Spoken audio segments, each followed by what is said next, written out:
ಆತ್ಮೀಯ ಬಂಧುಗಳೇ, ಶ್ರೀರಾಮಚರಿತ ಮಾನಸ ಅಯೋಧ್ಯಾಕಾಂಡ, ಇದರಿಂದ ಚೌಪಾಯಿಗಳು ಮತ್ತು ದೋಹೆಯನ್ನು ತಿಳ್ಕೊಳ್ಳೋಣ. ದೇಖೆ ಥಲ್ ತೀರಥ ಸಕಲ ಭರತ 5 दिन माझ कहत सुनत हरिहर सजसु सुजसु गयवु दिवसु भई सांझ भोर न्हाई सबु जुरा समाजु भरत भूमि सुर तेरहुति राजो भल दिन आजो जानी मन माही राम कृपाल कहत सकु चाही गुर नृप भरत सभा अवलोकी सकुचि राम फिरी अवनी बिलोकी सील सराही सभा सब सोची कहु न राम सम स्वामी संकोची भरत सुजान राम रुख देखी उठी सप्रेम धरी धीर विशेषी करी दंडवत कहत कर जोरी राखी नाथ सकल रुचि मोरी मोही लगी सहेवु सबहि संतापु बहुत भांति दुख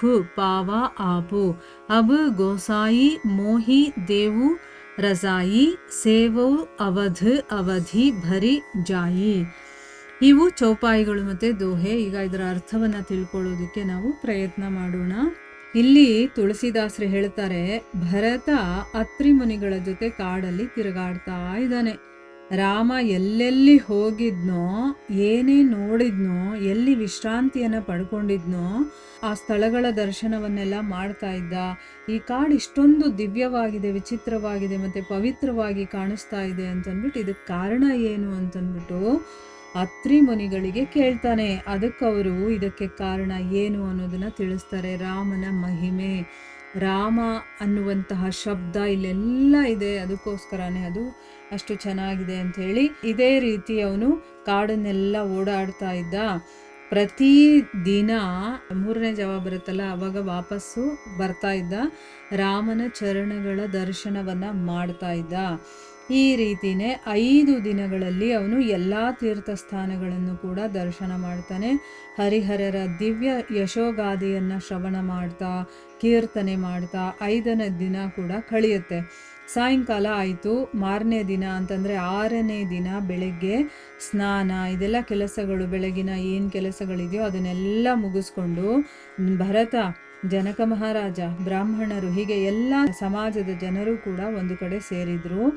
ಈ ದಿನ ಎಲ್ಲರನ್ನ ಬೀಳ್ಕೊಡೋದಕ್ಕೆ ಒಳ್ಳೆ ದಿನ ಅಂತ ತಿಳ್ಕೊಂಡ್ರು ಕೂಡ ಹೇಳೋದಕ್ಕೆ ಶ್ರೀರಾಮ ಸಂಕೋಚ ಪಟ್ಕೊಳ್ತಾನೆ. ಹೇಗೆ ಹೇಳೋದು, ನೀವೆಲ್ಲ ಈಗ ಹೊರಡಿ ಅಂತನ್ಬಿಟ್ಟು ವಸಿಷ್ಠರನ್ನ, ಜನಕನನ್ನ, ಭರತನನ್ನ, ಎಲ್ಲ ಸಭಾಸದರನ್ನು ಕೂಡ ದಿಟ್ಟಿಸಿ ನೋಡಿ ಶ್ರೀರಾಮ ಸಂಕೋಚದಿಂದ ನೆಲವನ್ನ ನೋಡ್ತಾ ನಿಂತ್ಕೊಂಡ್ಬಿಡ್ತಾನೆ.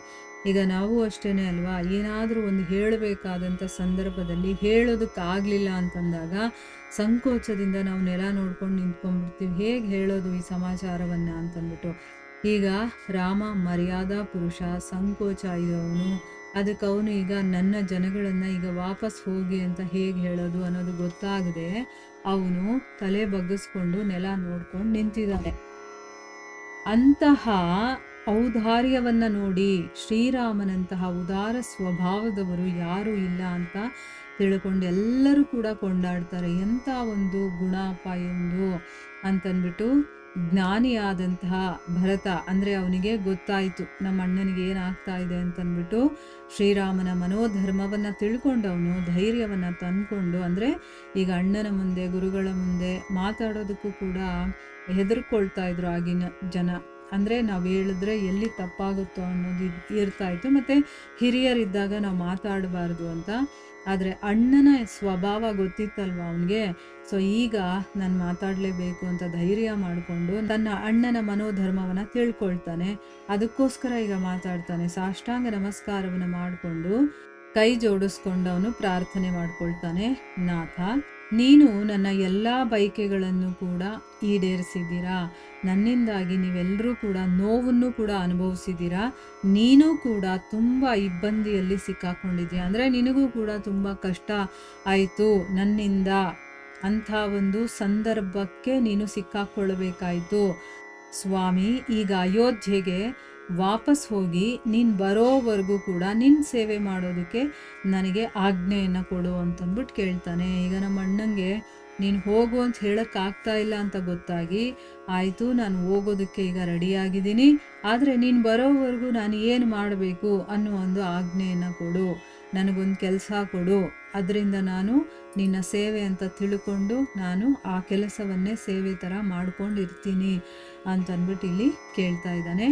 ಅದಕ್ಕೆ ರಾಮ ಏನು ಹೇಳ್ತಾನೆ ಅನ್ನೋದನ್ನು ನಾವು ಮುಂದಿನ ಭಾಗದಲ್ಲಿ ತಿಳ್ಕೊಳ್ಳೋಣ. ಹರೇ ಕೃಷ್ಣ.